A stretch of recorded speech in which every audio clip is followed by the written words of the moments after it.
الحمدللہ رب العالمین والصلاة والسلام علی محمد الامین. اعوذ باللہ من الشیطان الرجیم. بسم اللہ الرحمن الرحیم. خواتین و حضرات،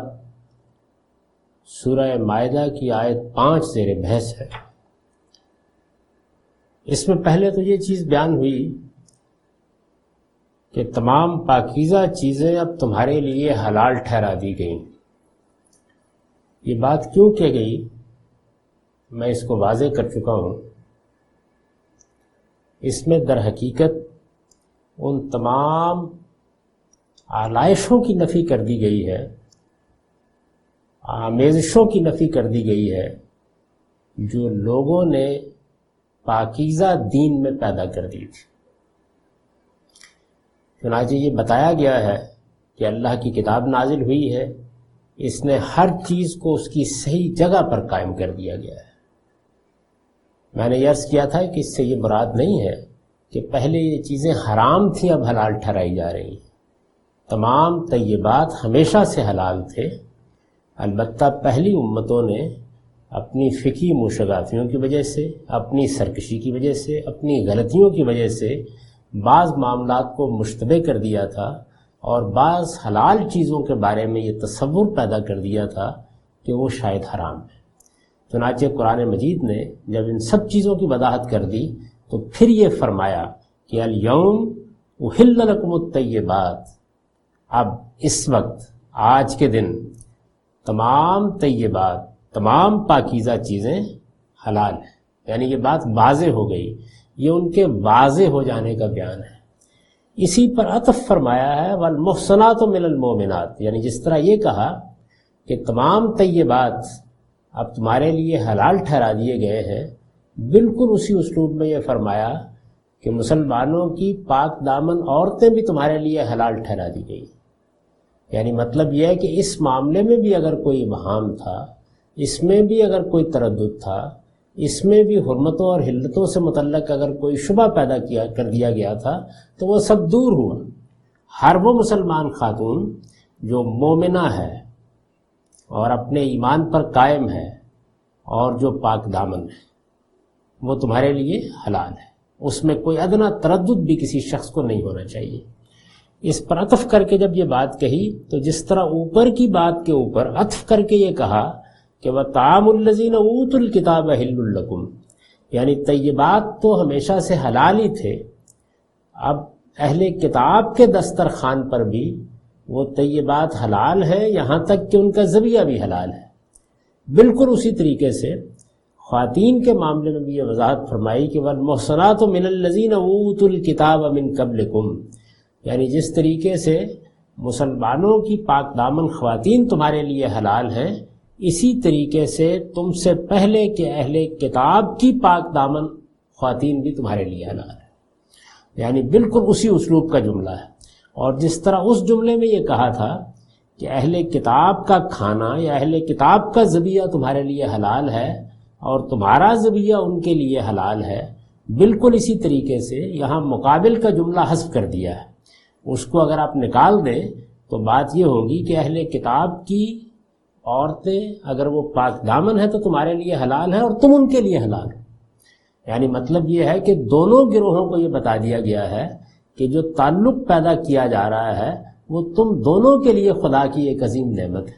اہل کتاب اس کا اعتراف کریں یا نہ کریں، لیکن اللہ نے ان پر امتنان فرمایا ہے، اللہ کی ان پر عنایت ہے، اللہ نے اتمام نعمت کر دیا اور وہ وعدہ پورا کر دیا جو وعدہ اس نے کیا تھا کہ جب پیغمبر کی بعثت ہوگی، خدا کے آخری پیغمبر کو مبعوث کیا جائے گا تو تمہارے سب اسر و اغلال اتار دیے جائیں گے اور ٹھیک وہ دین تمہیں دے دیا جائے گا جو فطرت کا تقاضا ہے. اب چونکہ اللہ تعالیٰ نے اپنا یہ وعدہ پورا کر دیا، ادھر اہل ایمان کا ایک گروہ وجود میں آ گیا، تو ان سے کہا گیا کہ جو کچھ بھی شرائط و حدود کھانے پینے کے لیے تھے تم پر بھی واضح ہو گئے، ان پر بھی واضح ہو گئے، اس لیے اب اس میں کوئی تردد نہ تمہیں ہونا چاہیے نہ انہیں ہونا چاہیے. یہی معاملہ نکاح کا اور اسی نوعیت کے دوسرے تعلقات کا ہے کہ اس میں بھی اگر کچھ اشتباہ تھا تو اس کو ہم نے دور کر دیا ہے اور اب اس وقت تمہارے لیے اس کو حلال ٹھہرا دیا گیا ہے. شرائط وہی بیان کیے ہیں جو ہمیشہ سے نکاح کے شرائط رہے ہیں. فرمایا اذا اتیتموہن اجورہن، جبکہ تم ان کے مہر انہیں ادا کر دیتے ہو. یعنی یہ ضروری ہے کہ مہر ادا کیے جائے. اس پر ہم گفتگو کریں گے. اس سے پہلے البیان کے اس نوٹ کو پڑھ لیتے ہیں جس میں اس حقیقت کو واضح کیا گیا ہے کہ یہ جو ہدایت کی گئی یہ کس پس منظر میں آئی ہے. چنانچہ دیکھیے میں نے لکھا ہے کہ سورہ بقرہ کی آیت 221 میں اللہ تعالیٰ نے فرمایا ہے کہ مسلمان نہ مشرک عورتوں سے نکاح کر سکتے ہیں اور اپنی عورتیں مشرکین کے نکاح میں دے سکتے ہیں. یعنی دونوں چیزوں کو ممنوع ٹھہرا دیا ہے. نہ یہ اجازت تھی کہ مشرکین کو اپنی عورتیں دو، نہ یہ اجازت تھی کہ مشرکین کی عورتوں کے ساتھ نکاح کرو. یہ بات سورہ بقرہ میں اللہ تعالیٰ نے واضح فرما دی ہے. یہ حکم جس طرح مشرکین عرب سے متعلق تھا، اسی طرح اشتراک علت کی بنا پر یہود و نصارہ سے بھی متعلق ہو سکتا تھا. یعنی جب کوئی حکم دیا جائے گا تو ہر عاقل اس حکم کو سننے کے بعد یہ جاننے کی کوشش کرے گا کہ وجہ حرمت کیا ہے، سبب حکم کیا ہے، اصل علت کیا ہے، کیا چیز ہے جس کو پیش نظر رکھ کر اللہ تعالیٰ کسی چیز سے روک رہے ہیں. تو بالبداہت واضح ہے کہ وہ شرک تھا. یعنی جب شرک پر اصرار کیا جا رہا ہے،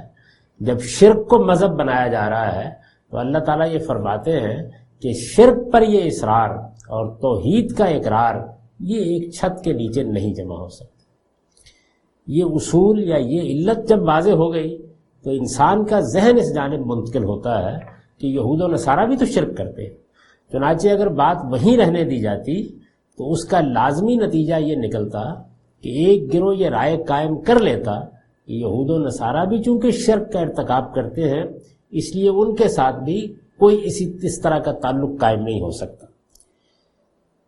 کیونکہ علم و عمل دونوں میں وہ بھی شرک جیسی نجاست سے پوری طرح آلودہ تھے. یعنی یہ ہم جانتے ہیں، قرآن مجید نے بھی اس کا ذکر کیا ہے. ایک تو یہ چیز ہے کہ کوئی عالم ایک رائے قائم کرتا ہے، لیکن یہاں تو یہ ہوا کہ اللہ کے پیغمبر کی بعثت ہو گئی، ان پر قرآن نازل ہو گیا اور قرآن مجید میں یہ بتا دیا گیا کہ اہل کتاب کس کس شرک کا ارتکاب کر رہے ہیں. اگرچہ اہل کتاب اس شرک کا اقرار کرنے کے لیے تیار نہیں تھے اور اب بھی نہیں ہے، لیکن چونکہ قرآن مجید نے یہ بات واضح کر دی تو اس میں تو کوئی ابہام نہیں رہا. تاہم چونکہ وہ اصلاً توحید ہی کے ماننے والے تھے اس لیے اللہ تعالیٰ نے رعایت فرمائی،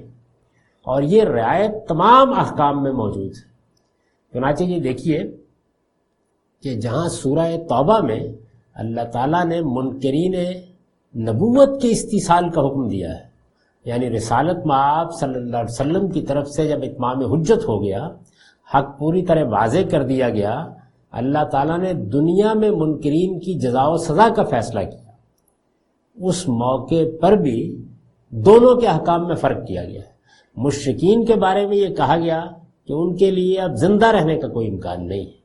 وہ اگر نماز کا اہتمام کریں، زکوٰۃ ادا کریں، اس سے پہلے جو شرک وہ کرتے رہے ہیں اس سے رجوع کرنے کے لیے تیار ہو جائیں تو پھر ان کی راہ چھوڑ دو اور ان کے ایمان کو قبول کر لو. لیکن اگر وہ ایسا نہیں کرتے ہیں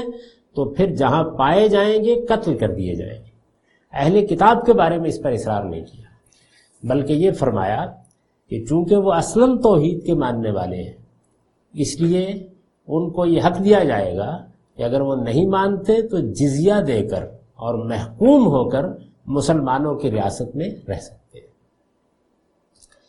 یہ فرق قرآن مجید نے اس آخری دینونت کے ظہور میں بھی کیا ہے. اسی طریقے سے یہاں بھی فرق کیا گیا، اور اسی کو آپ اس اصول سے بھی سمجھ سکتے ہیں جو پوری دنیا کی دینونت یا جزا و سزا کے لیے اللہ تعالیٰ نے قرآن مجید میں بیان کیا ہے، اور جس میں یہ فرمایا ہے کہ اللہ تعالیٰ کسی بھی گناہ کو اپنے قانون کے مطابق اگر چاہیں گے تو معاف کر دیں گے، لیکن شرک کو معاف نہیں کریں گے. تو یہ بات واضح ہو گئی کہ جو آخری چیز ہے وہ یہی ہے. چنانچہ اسی پر قیاس کر کے ہم یہ قاعدہ قائم کر سکتے ہیں کہ یہ توحید ہے. آدمی اگر اصلاً توحید کا ماننے والا ہے تو پھر وہ تعویل کی غلطی کر رہا ہوگا. یعنی جب وہ اس بات کا اقرار کرتا ہے کہ اللہ ایک ہے، تنہا ہے، وہی معبود ہے، اس کے سوا کوئی عبادت کے لائق نہیں، تو اب جو غلطی بھی وہ کر رہا ہے وہ تعویل کی غلطی ہے، لیکن اس کے بالکل برخلاف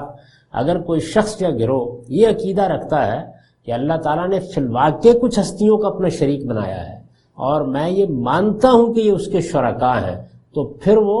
اعتراف کر رہا ہے کہ شرک ہی اس کا دین ہے، یہ ناقابل معافی چیز ہے۔ تعویل کے معاملے میں یہاں بھی بحث ہوگی، اللہ تعالیٰ بھی کوئی عذر ہوگا تو اس کو سنیں گے۔ تو یہ چونکہ توحید ہی کے ماننے والے تھے، اس لیے اللہ تعالیٰ نے رعایت فرمائی اور ان کی پاک دامن عورتوں سے مسلمانوں کو نکاح کی اجازت دے دی، یعنی عورتوں سے نکاح کی اجازت دے دی۔ اس کی وجہ یہ ہے کہ یہ عورت ہے جس کو گھر چھوڑ کر آنا ہوتا ہے، یہ عورت ہے کہ جس کو ایک لحاظ سے مرد کو قوام ماننا ہوتا ہے اور اس سے زن و شو کا تعلق قائم کرتے ہوئے ایک گھر، ایک خاندان، ایک ادارے کی حیثیت سے بنانا ہوتا ہے۔ یہ جو چیز ہے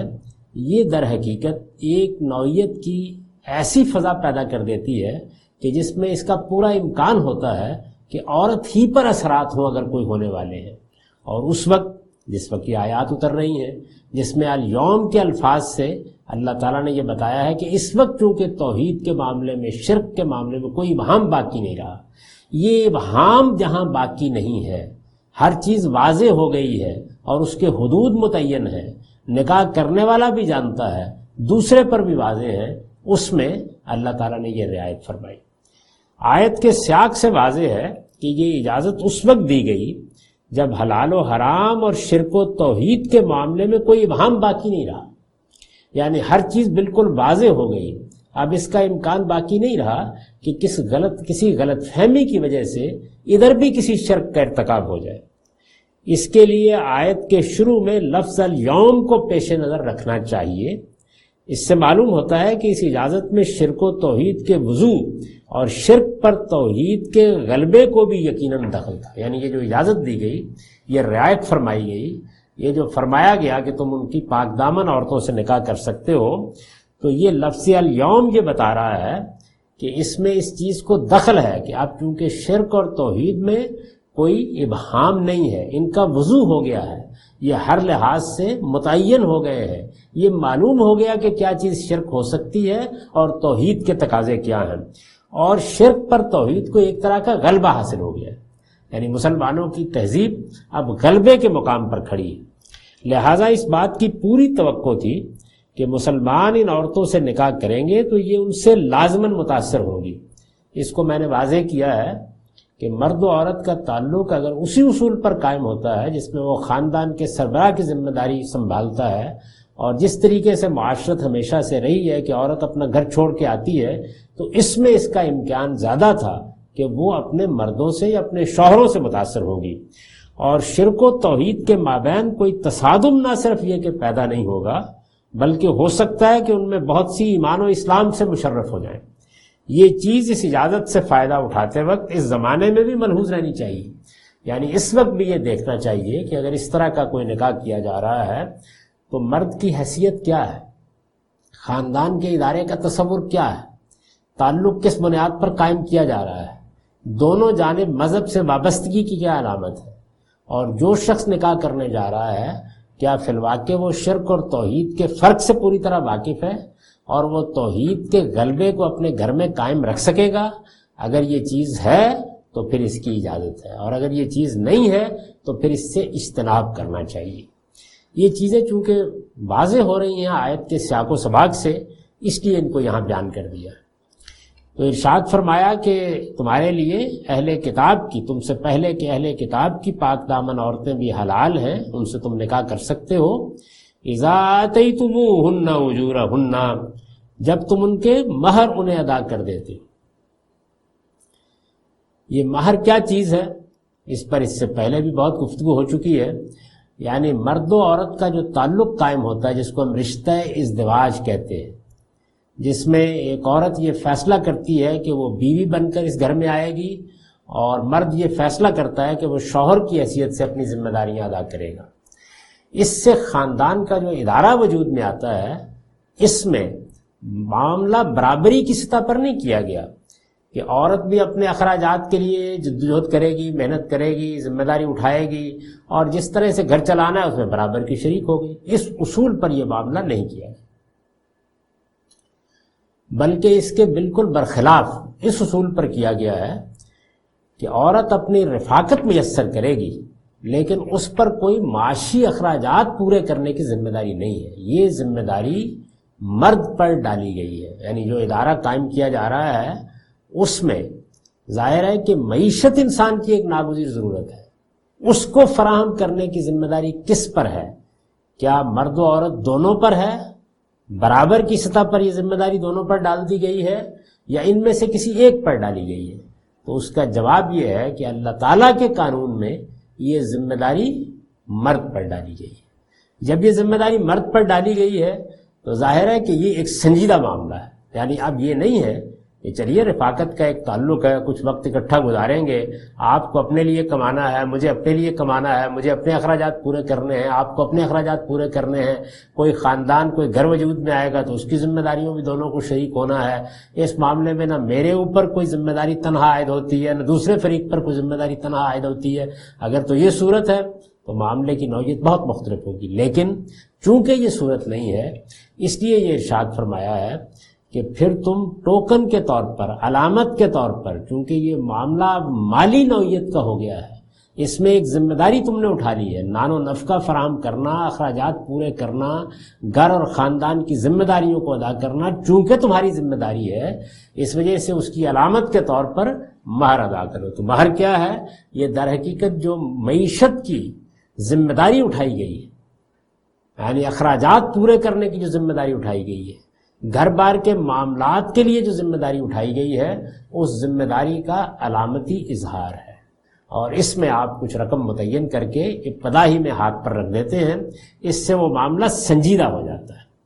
یعنی دوسرے فریق کو یہ اندازہ ہو جاتا ہے کہ ذمہ داری اٹھا لی گئی ہے، اور اٹھانے والے پر بھی یہ چیز بالکل واضح ہو جاتی ہے کہ اس نے از راہ تبرع یہ کام نہیں کیا ہے بلکہ اپنا ایک فرض سمجھ کر اس ذمہ داری کو پورا کرنے کے لیے ہوش گوش کے ساتھ یہ معاہدہ کیا ہے. اس معاہدے کی ذمہ داریاں اسے پوری کرنی. اذا آتیتموہن اجورہن، جب تم ان کے مہر انہیں ادا کر دیتے ہو. یہی وجہ ہے کہ اس کے لیے اجر کا لفظ استعمال ہوتا ہے. مطلب یہ ہے کہ عورت جو رفاقت فراہم کر رہی ہے اس کے عوض میں تم نے یہ ذمہ داری اٹھائی ہے کہ تم اس کے اخراجات پورے کرو گے، اور یہ جب تک نکاح قائم رہے گا تمہیں پورے کرنے ہیں. اس کی علامت کے طور پر یہ مہر اس کو ادا کیا جا رہا ہے. محسنین غیر مسافحین، یعنی ایک شرط تو یہ لگ گئی کہ تم کو اس کے مہر ادا کرنے ہیں، اور دوسری شرط یہ ہے کہ تم پاک دامن رہنے والے. یعنی یہ نکاح کا معاملہ انہی لوگوں کے مابین ہو سکتا ہے جو پاک دامن ہو. یہ بدکاری کرنے کا کوئی طریقہ نہیں ہے، نہ یہ بدکار لوگوں کے لیے ادارہ بنایا گیا ہے. اس چیز کو ایک واضح فرق کے ساتھ اللہ کے دین میں غیر معمولی اہمیت دے دی گئی ہے کہ پاکیزگی جو اس دین کا مقصود ہے اس میں جنسی پاکیزگی بھی ناگزیر ہے. اور اس پاکیزگی کے لیے یہ لازم کر دیا گیا ہے کہ اس نوعیت کا تعلق اب صرف میاں بیوی کے مابین ہوگا. جب یہ طے کر دیا گیا کہ یہ صرف میاں بیوی کے مابین ہوگا تو پھر یہ بات بھی لازم کر دی گئی کہ یہ رشتہ اب انہی لوگوں کے مابین قائم ہو سکتا ہے جو پاک دامن ہو. دوسری جگہوں پر اگر آپ دیکھیں گے تو عورتوں پر بھی یہی ذمہ داری عائد کی گئی ہے، اور مردوں کے بارے میں بھی جس طرح کی یہاں بیان کیا ہے یہی بات فرمائی ہے کہ محسنین غیر مسافحین، یعنی پاک دامن رہنے والے ہو، بدکاری کرنے والے نہ ہو، اور نہ چوری چھپے آشنائی کرنے والے. اس سے یہ بات واضح ہوئی کہ یہ ارادہ، یہ عزم ہے جس کے ساتھ آدمی کو نکاح کرنا ہے، اور اپنے کردار اور اپنی سیرت کا جائزہ لے کر کرنا ہے. اگر کوئی غلطی ہوئی ہے تو پہلے توبہ کر کے، پہلے استغفار کر کے اپنے آپ کو پاک کرنا ہے، اس کے بعد اس نکاح کے رشتے میں وہ اپنے آپ کو باندھنے کے لیے پیش کرے گا. جب بدکاری کا معاملہ ذاتی طور پر کسی ایک فرد تک محدود ہے اس وقت تک تو یہی صورت ہے کہ اگر کوئی غلطی ہوئی ہے تو پھر وہ توبہ کے ذریعے سے اپنے آپ کو پہلے پاک کرے، اس بات کا عہد کرے کہ وہ اب ایسی زندگی بسر کرنے والا ہے جس زندگی میں پاکیزگی کو اس رشتے کی بنیاد بنایا جائے گا. یہ پاکیزگی عورتوں سے بھی مطلوب ہے، یہ پاکیزگی مردوں سے بھی مطلوب ہے. لیکن اگر کسی کو بدکاری کے جرم میں سزا ہو گئی، یعنی اس کا معاملہ عدالت میں چلا گیا ہے، اور عدالت میں اس پر اللہ تعالیٰ کے قانون کے مطابق اس جرم کی جو سزا مقرر کر دی گئی ہے وہ نافذ ہو گئی ہے، اس میں سورہ نور میں قرآن مجید نے واضح کر دیا ہے کہ اب ان دو مرد و عورت کے مابین اگر نکاح ہوگا تو انہی کے مابین ہوگا۔ اب یہ نہیں ہو سکتا کہ یہ مجرم کسی عفیفہ کے ساتھ نکاح کرے، یا اگر وہ عورت ہے تو کسی مرد عفیف کے ساتھ، کسی پاک دامن شخص کے ساتھ نکاح کرے، دونوں جانب پابندی لگا دی گئی۔ تو یہ دوسری شرط ہے، یعنی فرمایا ہے کہ تمہیں ہر حال میں پاک دامن ہونا ہے، اگر کوئی غلطی جس طرح کہ میں نے عرض کیا ہوئی ہے یا کوئی کوتاہی ہوئی ہے تو توبہ کے ذریعے سے اپنے آپ کو پاک کرنا ہے۔ یہ تطہیر ضروری ہے، اس تطہیر کے بغیر نکاح کے بندھن میں اپنے آپ کو باندھنے کے لیے کسی شخص کو پیش کرنے کی جسارت نہیں کرنی چاہیے۔ تو ایک شرط یہ عائد کر دی کہ یہ ایک ایسا معاملہ ہے جس میں تمہیں مالی ذمہ داری اٹھانی ہے، لہٰذا پورے ہوش گوش کے ساتھ، احساس ذمہ داری کے ساتھ آگے بڑھو اور مہر کی رقم ادا کرو، تاکہ تمہیں بھی احساس ہو کہ یہ ایک سنجیدہ معاملہ ہے جو تم کرنے کے لیے جا رہے ہو، اور عورت پر بھی واضح ہو جائے کہ تم نے سنجیدگی کے ساتھ اس معاہدے کو قبول کر لیا۔ اور دوسرے یہ کہ اپنے کردار کا، اپنی سیرت کا جائزہ لے کر دیکھو، اگر وہ پاک دامن ہے تو تمہیں بھی پاک دامن ہونا ہے، اور اگر کوئی غلطی جیسا کہ میں نے عرض کیا ہو چکی تو اس پر اللہ سے معافی مانگو، توبہ کرو، اپنے آپ کو پاکیزہ بناؤ، اس کے بعد اس پاکیزہ رشتے کے لیے اپنے آپ کو پیش کرو۔ دونوں چیزوں کو واضح کر دیا، اس لیے کہ بدکاری کی عام طور پر یہی قسمیں ہوتی ہیں، غیر مصافحین ولا متخذی اخدان، یعنی ایک تو یہ ہے کہ بدکاری کھلے عام ہو رہی ہے، معلوم ہے کہ اس آدمی کے تعلقات ہیں، روابط ہیں، اور ایک یہ ہے کہ ایسا تو نہیں ہے لیکن چوری چھپے آشنائی کرنے کا طریقہ اختیار کر لیا گیا ہے۔ تو ان دونوں صورتوں کو واضح طور پر بیان کر دیا کہ ان میں سے کسی کا بھی معاملہ نہیں ہونا چاہیے۔ پاک دامنی، جس طرح کے پاک دامنی کا مطلب ہے وہ ہو تو نکاح کا رشتہ قائم ہوگا۔ تو آپ یہ دیکھیے کہ اس میں اگر شروع سے تمام احکام کا آپ جائزہ لیں تو یہ حقیقت واضح ہوتی ہے کہ بنیادی چیز جو ان میں کام کر رہی ہے وہ پاکیزگی ہے۔ اسی وجہ سے میں نے کئی مرتبہ یہ عرض کیا کہ دین کا مقصود ہی یہ ہے کہ وہ آپ کو پاکیزگی کی دعوت دیتا ہے۔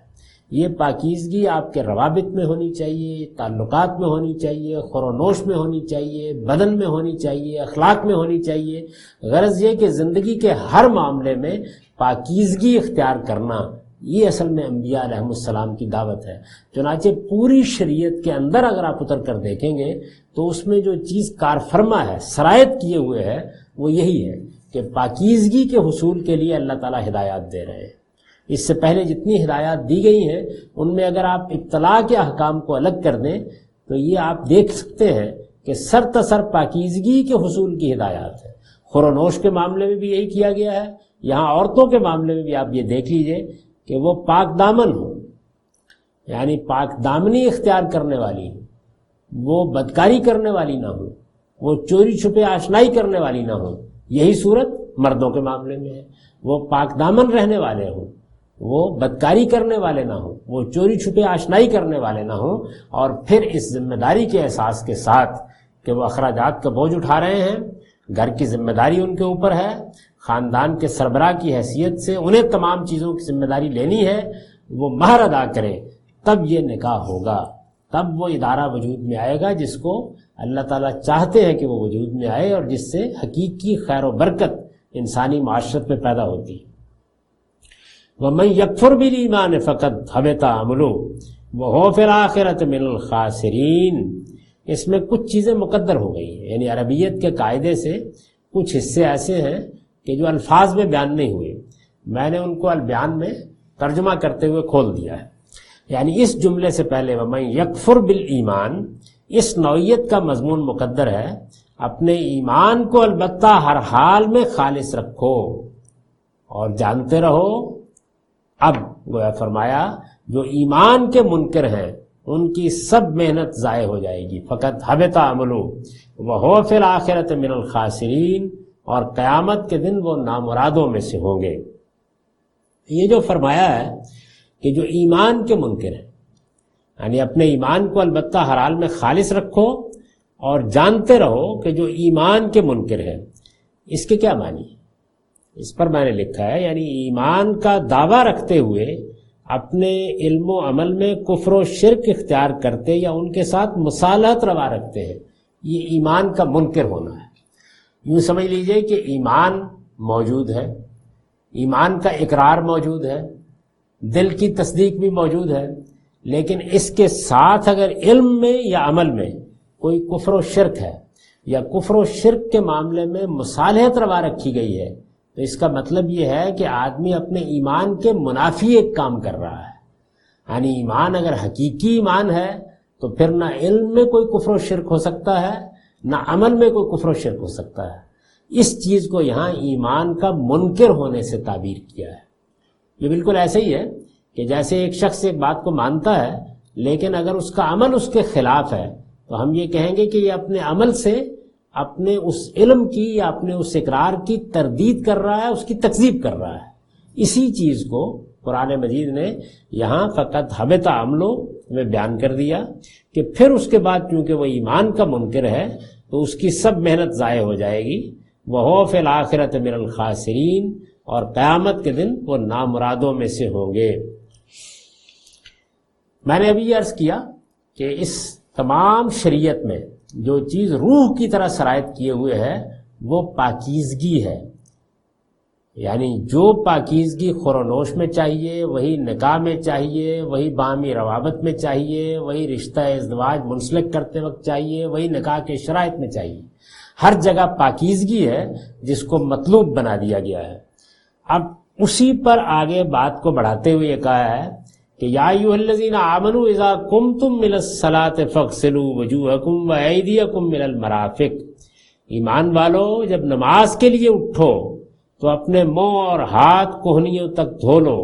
وامسحوا برؤوسکم، اور سروں کا مسح کرو، وارجلکم من الکعبین، اور ٹخنوں تک پاؤں بھی دھو لو، وان کنتم جنبا فطہروا، اور اگر جنابت کی حالت میں ہو تو نہا کر پاک ہو جاؤ۔ یعنی خور و نوش کی پاکیزگی کو بیان کیا، عورتوں کی پاکیزگی کو بیان کیا، زن و شوق کے تعلق کی پاکیزگی کو بیان کیا، رشتہ نکاح کس طرح پاکیزگی پر قائم کیا گیا اس کو بیان کیا۔ اب اندر کیا چیز کار فرما ہے وہ پاکیزگی ہے۔ تو اگر نظم کے لحاظ سے دیکھیے تو آپ جو کچھ ظاہر میں بیان ہوا ہے اس پر بات کو آگے نہیں بڑھا رہے، بلکہ اس بنیادی حقیقت کو سامنے رکھ کر یہ کہتے ہیں کہ وہی پاکیزگی، یعنی جو پاکیزگی ان تمام احکام میں تمہارے پیش نظر رہنی چاہیے، وہی پاکیزگی خدا کے حضور میں آنے کے لیے بھی چاہیے۔ چنانچہ اس کو میں نے کھول دیا ہے، ایمان والو یہی پاکیزگی خدا کے حضور میں آنے کے لیے بھی چاہیے، لہذا پھر اس کے بعد یہ احکام بیان کیے۔ اس میں جو طریقہ بتایا گیا ہے وضو کا وہ ابتدائی احکام کی نوعیت کا نہیں ہے، یعنی یہ بات بھی اب یہاں سمجھنے اور سمجھانے کی ہے کہ ایک چیز تو یہ ہے کہ قرآن مجید کسی چیز کو ابتداً بیان کرتا ہے، یعنی پہلی مرتبہ یہ کہہ رہا ہے کہ نماز کا اہتمام کرو، اور ایک چیز یہ ہے کہ نماز تو پڑھی جا رہی ہے، نماز سے تو لوگ واقف ہیں، لیکن کسی موقع کے اوپر اس کے اہتمام کی تاکید کے لیے وہی جملہ ادا ہو جاتا ہے۔ اسی طرح قرآن مجید کا مطالعہ کرنے سے یہ معلوم ہوتا ہے کہ بعض موقعوں کے اوپر ایک خاص سیاق ہے جس میں وہ بات اس لیے کہی جاتی ہے کہ کسی اس کے خاص پہلو کی طرف توجہ دلانا مقصود ہوتا ہے۔ اسی اصول پر میں اس سے پہلے واضح کر چکا کہ جب یہ فرمایا کہ تمہارے لیے تمام طیبات حلال ہیں تو یہ آج ان کی حلت کا بیان نہیں ہے، بلکہ ان سے متعلق جو آمیزشیں اور آلائشیں ہیں ان کو دور کر دینے کے بعد یہ بتایا جا رہا ہے کہ اب یہ تمہارے لیے فی الواقع عملاً حلال ٹھہرائیں، یعنی اللہ تعالیٰ نے ان کو واضح کر دیا ہے کہ یہ حلال ہے۔ بالکل یہی نوعیت ہے کہ پہلے دن سے جب لوگوں نے نماز پڑھنا شروع کی تو دین ابراہیمی کے روایت کے مطابق وہ نماز پڑھتے تھے، اس کے مطابق وضو کرتے تھے، یہ سب کچھ پہلے سے موجود تھا۔ یعنی دین ابراہیمی کی پیروی اگرچہ اپنے اندر بہت سی بدعتیں پیدا کر چکی تھی، لیکن بہرحال عرب بنی اسماعیل تھے، سیدنا اسماعیل کی اولاد تھے، اس وجہ سے یہ تصور کرنا موضوع نہیں ہے کہ وہ دین اور شریعت سے بالکل ناواقف تھے۔ یعنی جو دین ابراہیمی کی روایت موجود تھی اس کے مطابق نماز بھی پڑھتے تھے، اس کے مطابق حج بھی کرتے تھے، اس کے مطابق عمرہ بھی کرتے تھے، اور بہت سے دوسرے اعمال بھی انجام دیتے تھے۔ چنانچہ وضو بھی ہمیشہ سے دین کا ایک حصہ رہا ہے، تاہم امتداد زمانہ سے وضو کیسے کرنا چاہیے، اس میں کیا اہتمام روا رکھنا چاہیے، یا اس میں اگر کچھ مسائل پیش آ جائیں تو اس میں کیا کرنا چاہیے، یہ وہ چیزیں جن میں غلطی ہو رہی تھی۔ چنانچہ یہاں بالکل اسی طریقے سے پورے کے پورے حکم کو دہرا دیا گیا ہے جو قرآن کا عمومی اسلوب ہے۔ تو ارشاد فرمایا کہ جب نماز کے لیے اٹھو تو فَاغْسِلُوا وُجُوهَكُمْ وَأَيْدِيَكُمْ إِلَى الْمَرَافِقِ، نماز کے لیے اٹھو تو اپنے منہ اور ہاتھ کوہنیوں تک دھو لو،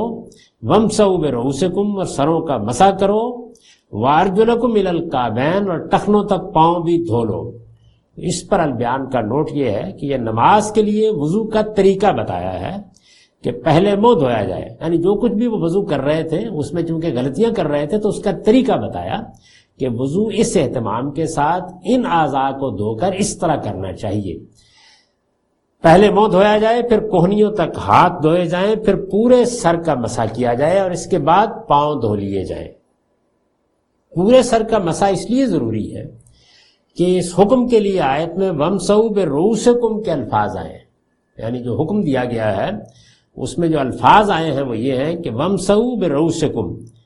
اور عربیت کے اداشناس جانتے ہیں کہ بے اس طرح کے مواقع میں احاطے پر دلیل ہوتی ہے،